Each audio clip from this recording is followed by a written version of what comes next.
Welcome to Mandolin Masterclass Study Group, lesson number 5. This lesson will be on the circle of fifths. For those who are unfamiliar with what we're doing and what this video is all about, we are in a Woodshed study group over at the MandolinCafe.com. This is a free to join study group. It's a free to join forum over there. We are studying through Mandolin Masterclass, an ebook by Laird, and that must be purchased. So purchase Brad's ebook, come join us over at the Mandolin Cafe. Now, in previous lessons, we've studied some music theory. We've learned some scales and all 12 keys. And last lesson, we started on learning some arpeggios and arpeggio patterns.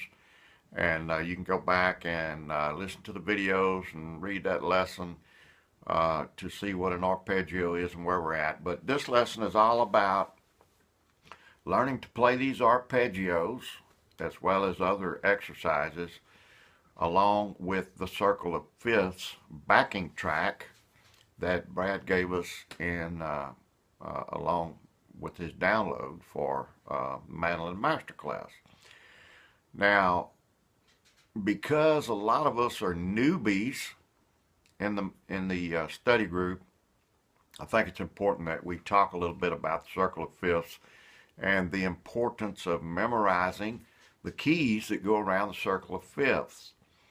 Why is this important? Well, it's just extremely important in learning to speak the language of music that you become competent when it comes to musical keys. Now, you don't have to know how to read music, but you definitely need to have a certain level of competence if you're going to be a good musician. Some of you may want to play with bands, or some of you may be like me, may be like older guys. You may have done that some in the past, and you may be at the point in life where you're not concerned about getting out and being a part of a band or whatever. But regardless, music is a lifelong study, and to be competent in music, we need to understand some things. Competency is important. If you are interested in joining a band someday or something like that, they're going to look for basic competence in music before anything else. It's not good enough to be able to pick out Whiskey Before Breakfast on a mandolin in the key of D.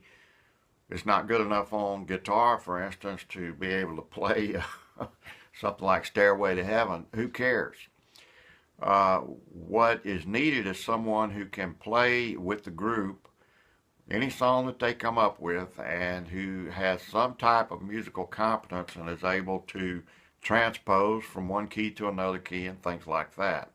So these things are important. Now, you may have already come across the idea that the most important chords in most songs are the 1 chord, the 4 chord, and the 5 chord. 1, 4, and 5. Those are the major chords that go with a major key. All the other chords in the keys are minors and diminished, one diminished, but when we're talking about diatonic harmony. But you got the 1, the 4, and the 5. This is important. It's important to know these chords. If you can play the 1 chord, the 4 chord, and the 5 chord in a key, then you can play thousands upon thousands upon thousands of songs that have been written down through the ages. Many, many songs are based on 3 chords, and it's going to be the 1, 4, and the 5.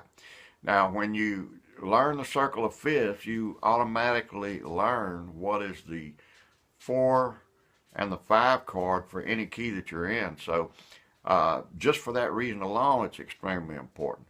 There's a lot more to the circle of fifths than that, but that makes it extremely important. If you're going for a gig, you're expected to know what the 5 chord of the key of D is.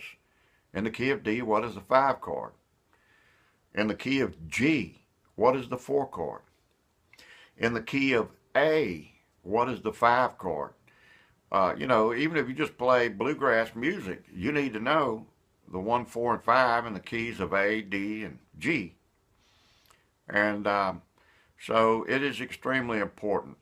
Anyone who's looking for a musician is going to look first at basic competence. I mean, that's just a given. Beyond that, it just depends on what they're looking for. They may be looking for somebody with a certain personality, somebody, you know, whatever. But the non-negotiable is basic competence in music. And again, let me reiterate, some of you aren't looking to go out and get a gig and join a band and so forth, but it still will enrich your musical life. You have the rest of your life to learn and study music, and very, very early in a musician's career, he should get a grip on the circle of fifths. The reason that I'm pounding on this and hounding on this is because in the lessons ahead, many of the lessons ahead, we are going to be playing along with a circle of fifths backing track. In the last lesson it was mentioned this was part of the assignment. And in this lesson that's still part of the assignment. We're working on arpeggios going around the circle of fifths. In order to do that, you kind of need to know what chord is coming next. If you're playing in a group, or if you're using a backing track like the one that Brad gave us, and he's playing around the circle of fifths, it begins 2 bars playing the C chord, and then he has 2 bars playing the G chord, and then 2 bars playing the D chord, and then he moves to the A, and then he moves to the E, then he moves to the B. When you are practicing and playing along with this on your mandolin, you kind of need to know what chord comes next. So the circle of fifths is important. Maybe a lot of other reasons I could give. There's so much information in it, but this is the main reason that we're focusing on right now. And so I am going to talk to you in this video about learning the circle. Well, folks, I think I spoke too soon about circle of fifths in this video.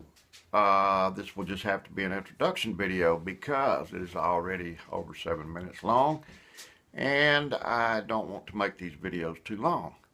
So we're going to begin the circle of fifths in the next video.